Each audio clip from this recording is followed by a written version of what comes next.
ஜெபம்.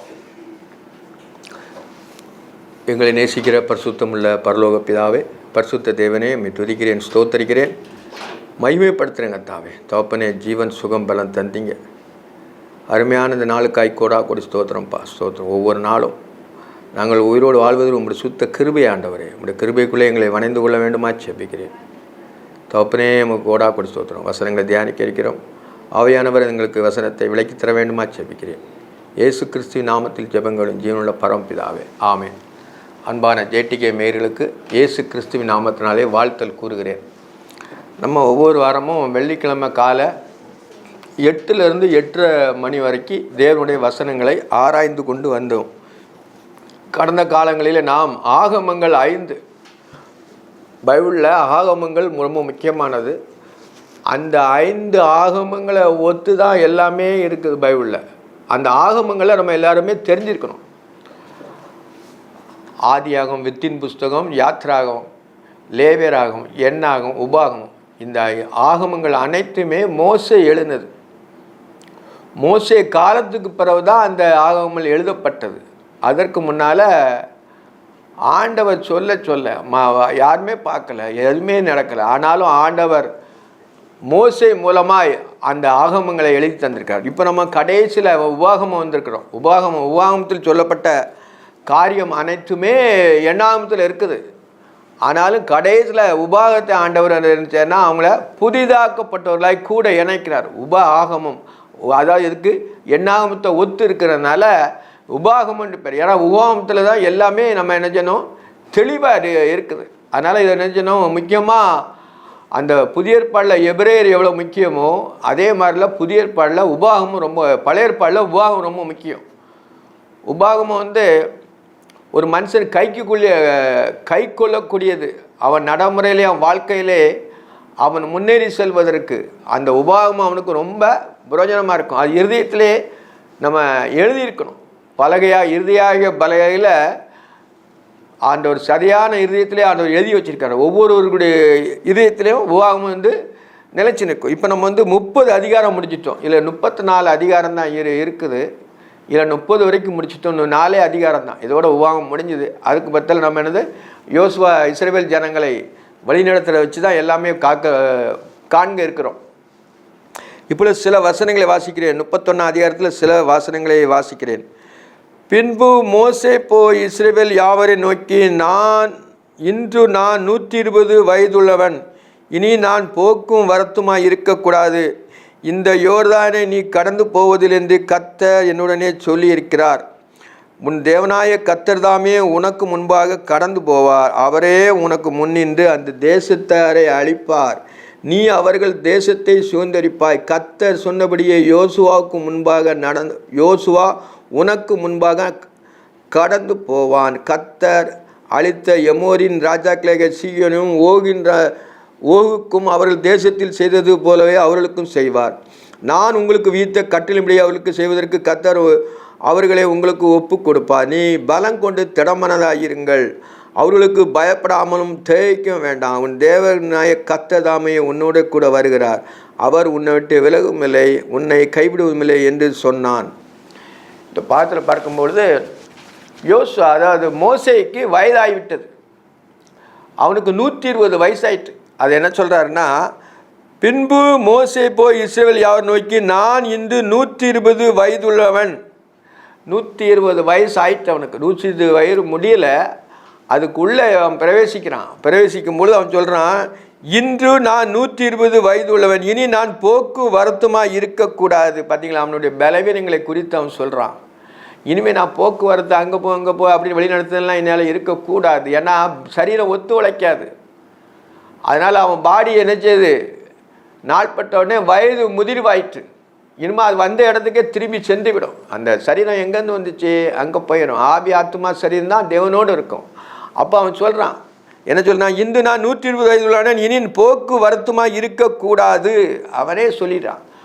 போக்குவரத்து அங்கே போலாம் இருக்க முடியாது, வீட்டுக்குள்ளே தான் இருப்போம் அப்படிங்கிறனால அவன் சொல்கிறான், இந்த யோர்தானை நீ கடந்து போவதிலிருந்தே கர்த்தர் என்னுடனே சொல்லி இருக்கிறார். இந்த யோர்தானை நீ கடந்து போக முடியாது. ஆண்டவர் முன்னாலே மோசேக்கு சொல்லிட்டார். ஏன்னா எதனால அவன் ஒரு மக்களுடைய எமோஷன்னால் அவன் கண்மலை பார்த்து பேசுன்னு சொல்லும்போது அவரை ஆண்டவரை பரியாசம் பண்ணுற மாதிரி என்ன செய்தான்னா கண்மலையை அடிச்சிட்டான்.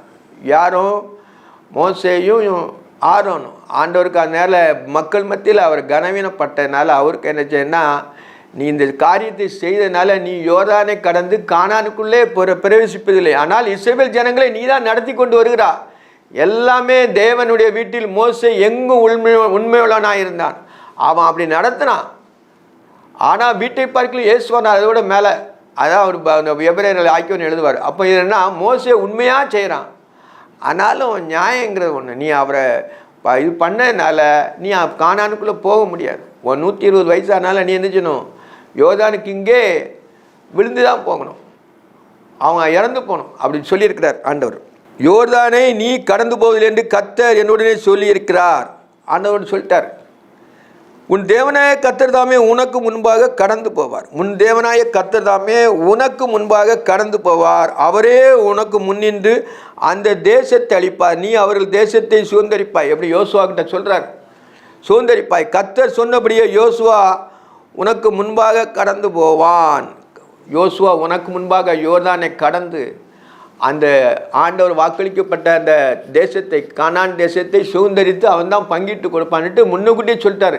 இதெல்லாம் சொன்னதெல்லாம் எல்லாருக்குமே ஞாபகம் இருக்கும். ஆனாலும் ஆண்டவரை முறுமுறுத்த ஜனங்கள் பூரா வனாந்தத்திலே அவங்க சவங்கள் விழுந்து போயிட்டு 40 வருஷம் ஆயிட்டு. இவங்க யோர்தானை கடந்தாச்சுன்னா அவங்க கானானுக்குள்ளே பிரவேசிக்கிறாங்க. ஆண்டவர் சொன்னது, உன்னை பாலுந்தேன்னு ஓடுகிற கானான் தேசத்தில் கூட்டிச்சு போய் என்னுடைய சித்தனி முதலே சொல்லிட்டார்.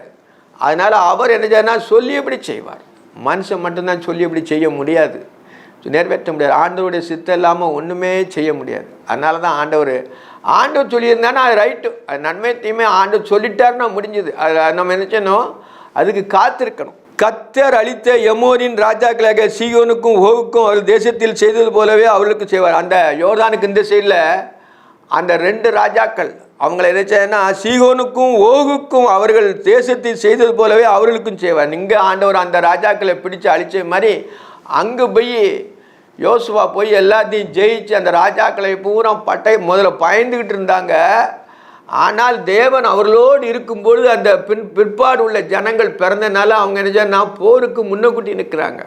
ஏன்னா தேவன் இவர்களோடு வழிநடத்தி கொண்டு வருகிறார். அஞ்ஞானிகளுக்கு தெரியும், தேவனை அறியாதவர்களுக்கு கூட தெரியும் இவரோட தேவன் இருக்கிறாருங்கிறதா தெரியும். அதனால் பயந்துட்டா இருப்பாங்க. அதான் சொல்கிறேன்னா, நான் செய்தது போலவே அவர்களுக்கு செய்வார். நான் உங்களுக்கு விதித்த கட்டளின்படி அவர்களுக்கு செய்வதற்கு கர்த்தர் அவர்களை உங்களுக்கு ஒப்பு கொடுப்பார். மோசே இந்த 2 ராஜாக்களை மோசே அழித்தான். அவங்க தேசத்தெல்லாம் பிடிச்சாங்க. பிடிச்சி 2 கோத்திரத்துக்கு யோர்தானுக்கு இந்த சைடு லேண்டை கொடுத்தாச்சு. மற்ற கோத்திரத்தோடு இவங்க யுத்தம் பண்ண வரணும் அங்கே. அதுவும் எண்ணாமத்தில் படிச்சிருக்கோம் நம்ம. இப்போது என்ன செய்கிறாருன்னா, இது யோசுவாவை பலங்கொண்டு திடமானதாக இருன்னு சொல்லி மோசே கற்பிக்கிறான், ஒப்பு கொடுப்பா. நீங்கள் பலங்கொண்டு திடமானதாக இருங்கள், அவர்களுக்கு பயப்படவும் திகைக்க வேண்டாம். பார்த்தீங்களா, நீங்கள் முன்னால் திகைச்சு அந்த 10 கோத்திரத்துக்காரன தவறானது சொன்னாங்க. யோசுவாவும் காலேப்பும் தான் உண்மையாக சொன்னாமல் எளியில் ஜெயிச்சிடலான்னு சொன்னாங்க. ஏன்னா எப்படின்னா அவங்க தேவன் நம்மளுக்கு எல்லாமே செய்வாருங்கிறனால தேவனை முன்னிட்டு சொன்னாங்க 2 பேரும். மற்ற கோத்திரம்லாம் சரீரப்பிரகாரமாக பார்த்து அவங்க எவ்வளோ பெரிய ஆட்கள் அப்படி இப்படின்னு சொல்லி பயந்தாங்க.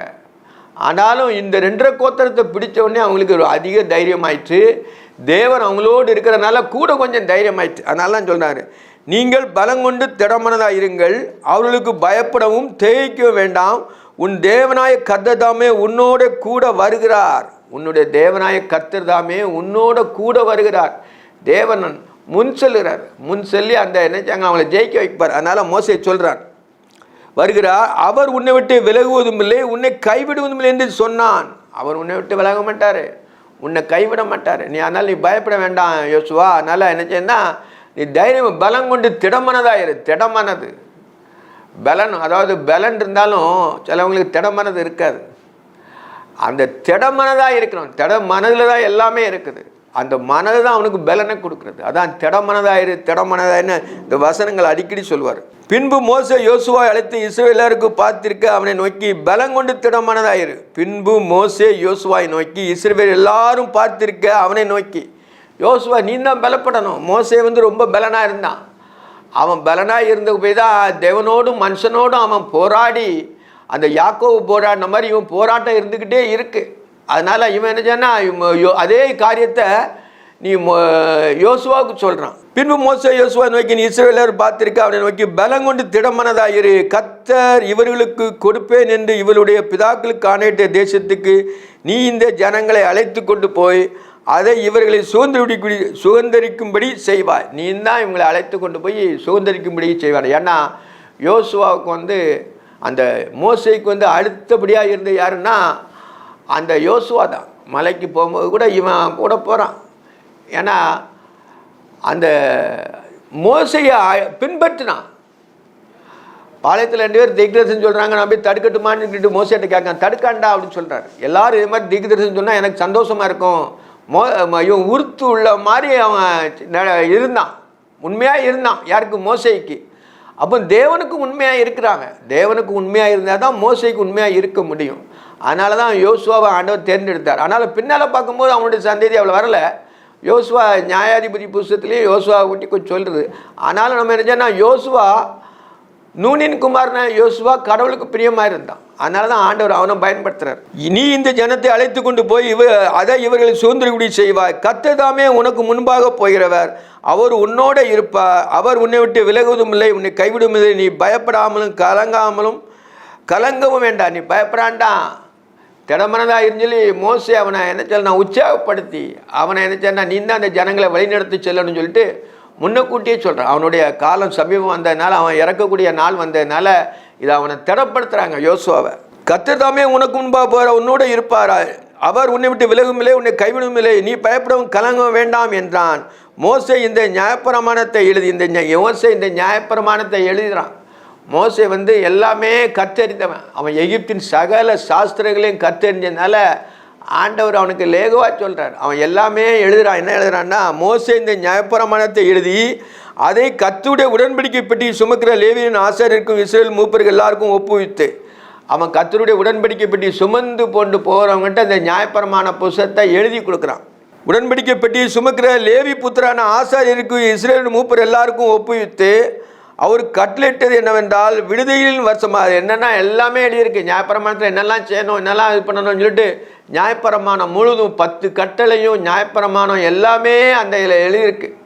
அதை என்ன சொன்னால் உடன்படிக்கை பெட்டி பக்கத்தில் வைக்கணும்னு சொல்கிறான். அப்போ என்ன சொல்கிறான்னா, அவர்களுக்கு கட்டியது என்னவென்றால், விடுதலையின் வருஷமாகிய ஒவ்வொரு 7ஆம் வருஷத்தின் முடிவிலே கூடார பண்டிகையிலே உன் தேவனாய கர்த்தர் தெரிந்து கொள்ளும் ஸ்தானத்திலே இஸ்ரவேல் எல்லாரும் அவருடைய சன்னதியில் சேர்ந்து வந்திருக்கும் போது இந்த நியாயப்பிரமாணத்தை இஸ்ரவேல் எல்லாருக்கும் கேட்க அவர்கள் முன்பாக வாசிக்க கடவாய். இது ஒரு முக்கியமானது என்னென்னா, 7 வருஷம் அங்கே நியாயப்பிரமாணத்தில் எழுதும்போது 7 வருஷம் என்ன செய்யணும்னா ஒருத்தனை அடிமையை வச்சுக்கலாம், அதுக்கு பிறகு அவனை விடுதலை பண்ணணும் அப்படின்னு தான் எழுதியிருக்கு. 7 வருஷம் வச்சிருக்கணும் அடிமை. அதாவது அந்த யூபிலி ஆண்டு 7ஆம் வருஷத்தில் வரும். அப்போ என்ன சொன்னால் எல்லாருமே விடுதலை ஆயிடுவாங்க, அவங்க சொந்த இடத்துக்கு போயிடுவாங்க.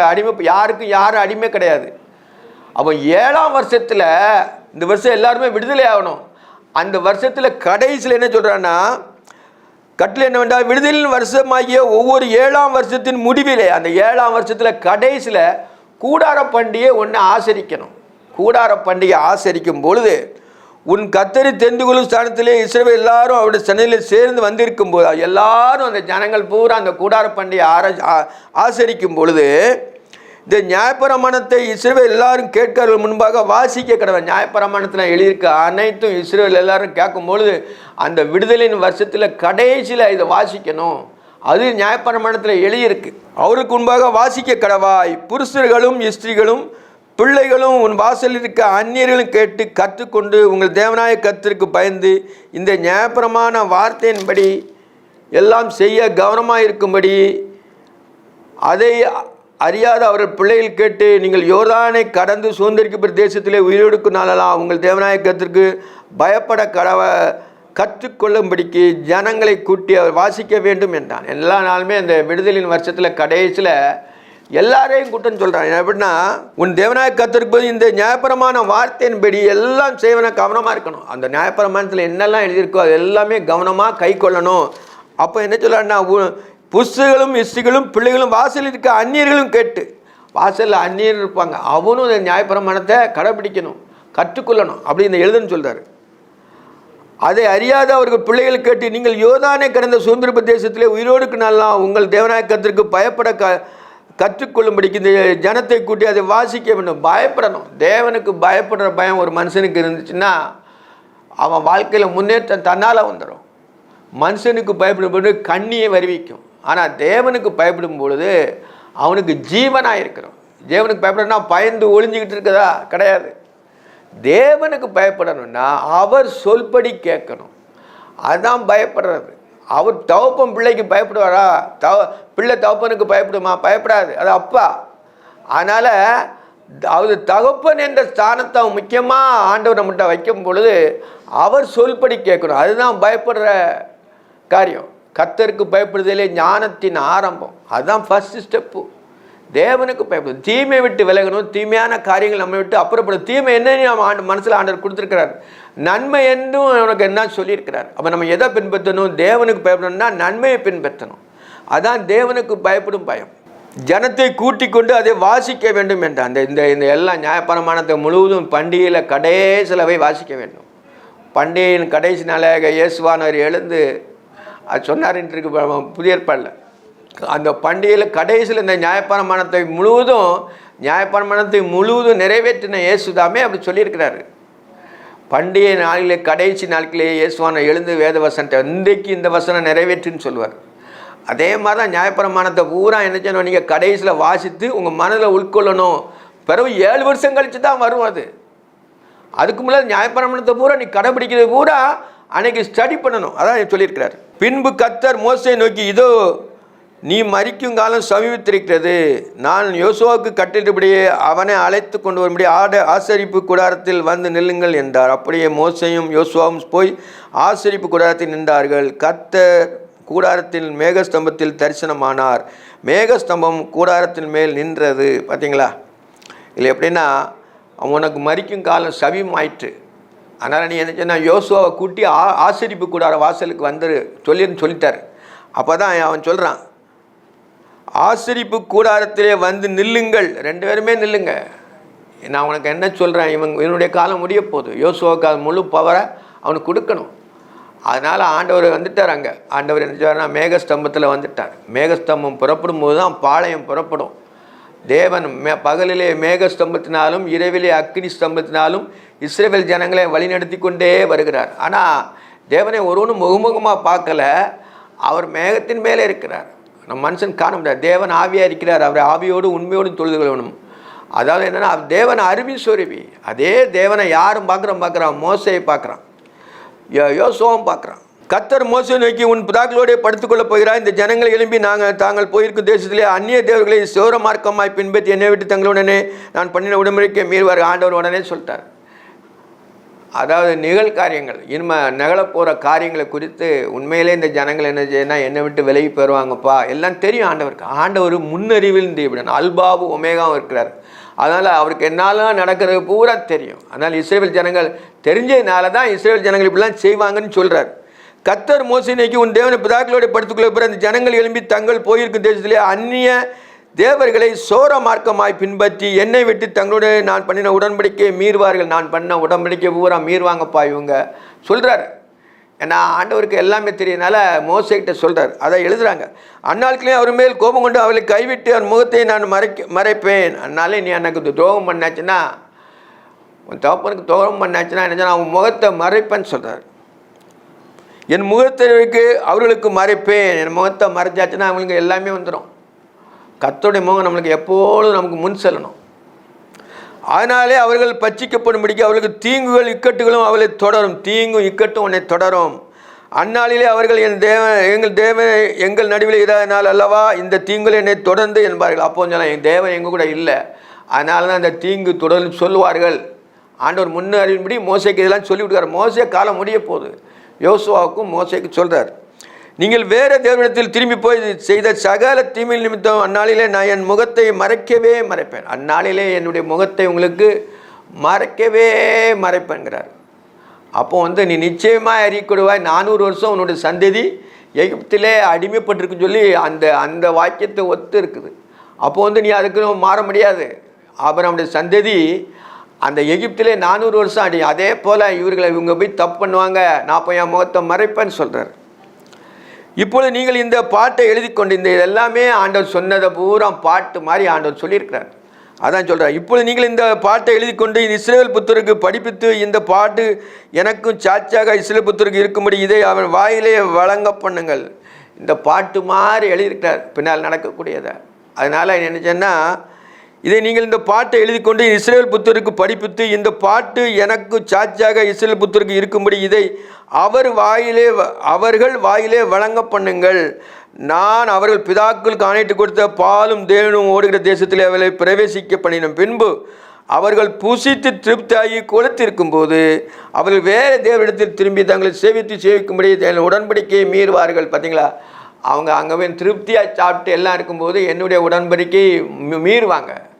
கர்த்தரை யாருன்னு தெரியாமல் அந்நிய தேவர் மார்க்கமாய் சாருவாங்க. ஆண்டவர் சொல்கிறாரு, மீறுவார்கள். அநேக தீங்கள் இக்கட்டுகளும் அவளை தொடரும் போது அவர்கள் சந்ததியார் வாயிலே மறந்து போகாதிருக்கும் இந்த பாட்டை அவர்களுக்கு விரோதமாக சாட்சி பெறும். அப்போ நான் எழுதி கொடுத்த பாட்டு அப்போந்தான் அவங்க உணர்வாங்க, அது எல்லாமே எனக்கும் அவருக்கும் சாட்சியாக இருக்குன்னு சொல்கிறார். வேதவசனம் தான் நமக்கு என்னது, பாட்டு. அது நம்ம மறக்கவே கூடாது. வேதவசனம் தான் நமக்கு என்ன செய்யும், தேவனுக்கும் நமக்குள்ள ஐக்கியங்களை ஏற்படுத்துறது. அதனால் அப்போ உனக்கு அது சாட்சி பகருன்னு சொல்கிறார். புதிய ஏற்பாடில் நம்ம வேதத்தை படிக்கிற போது, வேதத்தை கர்த்தரை அறிகிற பொழுது அவர் என்ன சொல்கிறார்னா, இது நம்மளுக்கு ஆண்டவருக்கு நமக்கும் சாட்சியாக இருக்கும். அவர்களை பிரவேசிக்க முடியாது. இப்பொழுது அவர்களை கொண்டிருக்கும் எண்ணம் என்னது என்று அறிவேன். இப்பொழுது அவள் கொண்டிருக்கும் எண்ணம், பார்த்தீங்களா, எண்ணன்னு ஆண்டவர் எவ்வளோ எளிய முறையில் எழுதியிருக்கார் பார்த்துங்க. நான் ஆணையிட்டு கொடுத்த தேசத்திலே அவர்கள் பிரவேசிக்க பண்ணாதிருக்கிற இப்பொழுதே, நான் இன்னும் அவங்க போல, அதுக்கு முன்னால் நீ இதெல்லாம் பண்ணுவாப்பா, உன்னை நான் அங்கே நல்ல பிள்ளைன்னு உன்னை அனுப்பினாலும் நீ பின்னால் இப்படி செய்வான்னு சொல்லிட்டு ஆண்டவர் சொல்கிறார். அதுக்கு என்ன சொன்னால், பிரவேசிக்க பண்ணிக்கிற இப்பொழுதே அவர்கள் கொண்டிருக்கும் எண்ணம் என்னதென்று அறிவேன். இப்பொழுது உன் எண்ணம் பூரா எப்படி இருக்குன்னு சொல்லிட்டு நான் இப்போவுமே அறியும். இப்போ உன்னை ஆசீர்வதிக்க எனக்கு பிரவேசிக்கலை, அப்போ நீ அங்கே போய் இப்படிலாம் செய்வாங்கிற முன்னறிவின்படி தேவன் அதான் அவங்கள்ட்ட சொல்கிறார். அன்றைக்கே மோசே இந்த பாட்டை எழுதிய இஸ்ரவேல் புத்தருக்கு படிப்பித்தான். அன்றைக்கே இந்த பாட்டை எழுதி பண்ணிப்பிடிச்சான். அவர் நூனின் குமாரன் யோசுவா நோக்கி, அவர்னா யார், கர்த்தர். அவர் நூனின் குமாரன் யோசுவாவை நோக்கி, நீ பலம் கொண்டு திடமனதாயிரு. மோசேன்னு சொல்கிறான், ஆண்டவர் சொல்கிறார் எழுதியிருக்கு பைபிளில். அவர் நூனின் குமாரன் யோசுவாவை நோக்கி, நீ பலம் கொண்டு திடமனதாயிரு. இஸ்ரவேல் புத்திரருக்கு நாணயிட்டு கொடுத்த தேசத்திலே நீ அவர்களை நடத்தி கொண்டு போய், நான் உன்னோடு இருப்பேன் என்று கட்டளையிட்டார். நான் உன்னோடு இருப்பேன்ப்பா, நீ ஏன் பயப்படன்னு சொல்லி மோசையை தட்டி கொடுக்குறார். அந்த யோசுவாவுக்கு சொல்கிறார். மோசே மேலே சொன்னார், ஆண்டவரே அவங்களுக்கு சொல்கிறார்.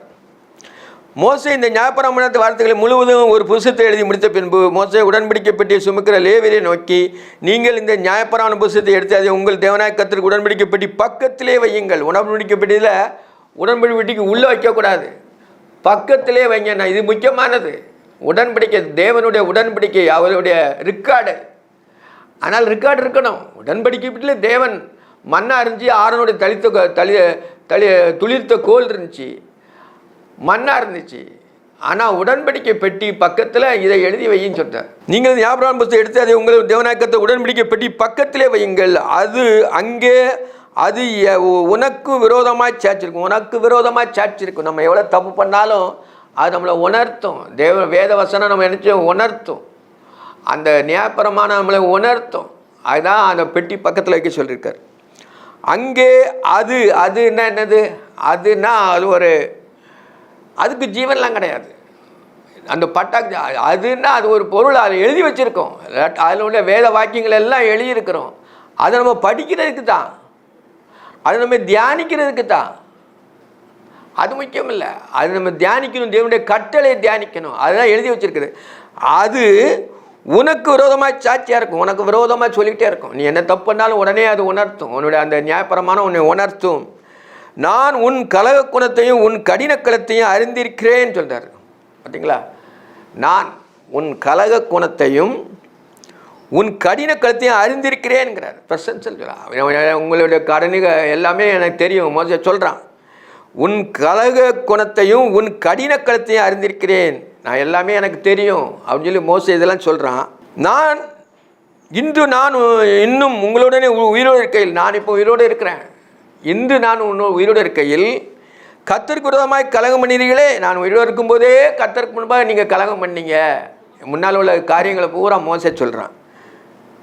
இன்று நான் இன்னும் உங்களுடனே இருக்கையில் கர்த்தருக்கு விரோதமாய் கலகம் பண்ணீர்களே, என் மரணத்துக்கு பின்பு எவ்வளவு அதிகமாக கலகம் பண்ணுவீர்கள். அவன் சொல்கிறான், அவனுக்கு பயம் இருக்குது. நீ இப்போ நான் இருக்கும்போதே இந்த இது செஞ்சாச்சு, நான் இல்லாமல் இருக்கும்போது எவ்வளோ இது செய்வா அப்படிங்கிறத மோசே உணர்த்தி இஸ்ரவேல் புத்திரருக்கு, அந்த லேவி புத்திரர் அவங்களுக்கு கடின கழுத்து, வழங்கா கழுத்துள்ளவர்கள் அப்படின்னு சொல்கிறாரு. அதனால் அந்த இதை மோசே சொல்கிறான், அதிகமாய் கலகம் பண்ணுவீர்கள் அப்படின்னு ஆச்சரியக்குரிய போட்டிருக்கு. நான் இருக்கும்போதே தப்பு பண்ணுறீங்க, நான் இல்லாமல் இருக்க எவ்வளோ தப்பு பண்ணுவீங்க அப்படின்ட்டு விசாரிக்கிற மாதிரி மோசே சொல்கிறான். உங்கள் கோத்திரங்களின் மூப்பர்களையும் அதிபதியும் எல்லாரும் காதில் கேட்க நான் இந்த வார்த்தையை சொல்லவும், அவர்களுக்கு விரோதமாய் வானத்தையும் பூமியும் சாட்சியாக வைக்கவும் அவர்களை என்னிடத்தில் கூட்டி வர செய்யுங்கள். பார்த்தீங்களா, உங்கள் அதிபதிகள் எல்லாருடைய காதுகள் கேட்க, உங்கள் அதிபதிகள் எல்லாருடைய காதுகள் கேட்க தக்க நான் இந்த வார்த்தையெல்லாம் சொல்லவும், அவர்கள் விரோதமாய் வானத்தையும் பூமியும் சாட்சியாக வைக்கவும் அவர்களை என்னிடத்தில் கூட்டி வர செய்யுங்கள். பார்த்தீங்களா, வானமும் பூமியும் சாட்சி, வேறு யார்ட்டையும் சாட்சி சொல்ல முடியாது.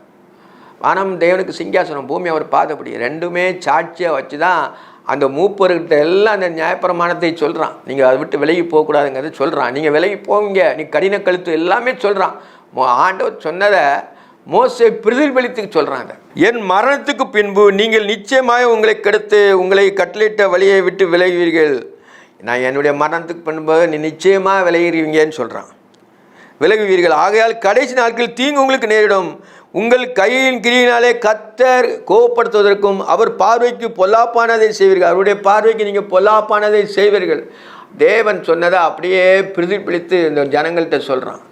செய்வீர்கள் என்பதையும் அறிவேன், என்பதையும் எனக்கு தெரியும் அப்படின்னு சொல்லி. ஏன்னா நீங்கள் வணங்கா கழுத்துள்ள உங்களுடைய சிந்தனை எண்ணம், உங்களுடைய எண்ணம் எப்படி இருக்குது, பிள்ளையினுடைய குணம் தகப்பனுக்கு தெரியும். அதே மாதிரி நீங்கள் இப்படி பண்ணுவீங்கன்னு சொல்லி தேவன் சொன்னதை மோசே அதை ஜனங்களுக்கு சொல்லி பிரதிபலிக்கிறான். என்பதை அறிவேன் என்று சொல்லி இஸ்ரவேல் சபையார் எல்லோரும் கேட்க மோசே இந்த பாட்டின் வார்த்தைகள் எல்லாம் முடிவரை சொன்னான். இந்த பாட்டை பூரா எழுதி நீங்கள் என்னெல்லாம் பண்ணுவீங்க, என்னெல்லாம் செய்வீங்க முன்னக்கூட்டியே அந்த இதை எழுதி அந்த லேவியர்கிட்ட கொடுத்து அந்த ஆசரிப்பு கூடாரத்தில் உடன்படிக்கை பெட்டி பக்கத்தில் வைங்க. நான் சொன்ன இப்படி, ஏன்னா அது உனக்கு விரோதமாக சொல்லிகிட்டே இருக்கும். நீ தவறு தெரியும் பொழுது ஏன் இந்த காலத்தில் காதில் வாங்கிக்கிட்டு நீ சொல்லலாம்பாங்க. ஆனால் எழுத்து மூலமாக அந்த நியாயபரமாக எழுதும்போது அவங்க நினச்சா தப்பி போக முடியாது. நான் எழுதி சொல்லியிருக்கேன்னு சொல்லிட்டு எவ்வளோ ஆண்டவர் எவ்வளோ ஞானமாக அதை எழுதி தந்திருக்கிறாரு, எளிய முறையில் எழுதி தந்திருக்கிறார். நம்ம கிரகிக்க முடியாத அளவு இல்லை. Bible very very simple, very very one காடை நம்ம விசுவாசி தேவனோடு நம்ம ஐக்கியம் கொள்ளும் பொழுது வியாக்கியானங்கள்லாம் தேவையில்லை. தேவனுடைய வசனமே நமக்கு வியாக்கியானமாக எப்பொழுதும் இருக்குது. அதுவே உனக்கு ஜீவனுக்கு எதுவாய் வழி நடத்தும். ஒவ்வொரு பிள்ளைகளையும் ஜீவனுக்கு எதுவாய் வழி நடத்துறது என்னன்னா வேத வசனம் தான். இந்த நியாயப்பிரமாணம் பழைய ஏற்பாட்டில் இஸ்ரவேல் ஜனங்களுக்கு நியாயப்பிரமாணம், அந்த நியாயப்பிரமாணம் வார்த்தை எல்லாம் தேவன் சொன்ன மோசே மூலமாக எழுதி அதில் வைக்கப்பட்டது. இப்பொழுது புதிய ஏற்பாடில் நம்ம லேசாக விளங்கிக்கிட்டோம். ஜெபம் பண்ணுவோம். நேசிக்கிற பரிசுத்தமுள்ள பரலோக பிதாவே, பரிசுத்த தேவனே, உம்முடைய வசனங்கள் எவ்வளவு ஜீவனாக இருக்குதுப்பா. எங்களுடைய எல்லா கடின கழுத்தையும் ஆண்டவரே, வணங்கா கழுத்தையும் கடின இருதயத்தை நீங்கள் அறிவிங்கப்பா. ஒவ்வொரு பிள்ளைகளுக்கும் இந்த கடின இருதயத்தை மாற்றி போடுங்க, வணங்கா கழுத்துக்களை மாற்றி போடுங்கப்பா. நாங்கள் நீசர்கள், பாவிகள், மாம்ச சிந்தை உடையவர்கள் கத்தாவே. ஆண்டவரே, மாம்ச சிந்தை தேவனுக்கு விரோதமாக பகைன்னு சொல்லியிருக்கேன். ஆண்டவரே, மாம்ச சிந்தை ஒவ்வொருவருக்கும் எடுத்து போட வேண்டுமா ஜெபிக்கிறேன். சுத்த இருதயத்தை கொடுங்கப்பா. நிலைவரமான உம்முடைய ஆவியை ஆண்டவரே, உம்முடைய ஆவியை ஒவ்வொரு பிள்ளைங்களுடைய உள்ளத்திலே ஊற்ற வேண்டுமா ஜெபிக்கிறேன். திருக்குள்ளது மகா கேடு உள்ள இருதயத்திலே உம்முடைய ஆவினாலே உம்முடைய ரத்தத்தை தெளித்து உம்முடைய பரிசுத்தினாலே எங்களை பரிசுத்தப்படுத்தி ஒவ்வொருவரையும் நீ சுத்திகரிக்க வேண்டுமா ஜெபிக்கிறேன். சுத்த இருதயத்தை தாரும். நிலைவரமான உம்முடைய ஆவியை எங்கள் உள்ளத்தில் ஊற்றுங்கப்பா. சோத்திரம் சோத்திரம் சோத்திரம். ஒவ்வொரு பிள்ளைகளுக்கு வேண்டிய சுகத்தை கொடுங்க, ஆரோக்கியத்தை கொடுங்க, பரிசுத்தத்தை கொடுங்க. எல்லாவற்றையும் இயேசு கிறிஸ்துவின் நாமத்தில் ஜெபங்களும் ஜீவனுள்ள பரமபிதாவே, ஆமென்.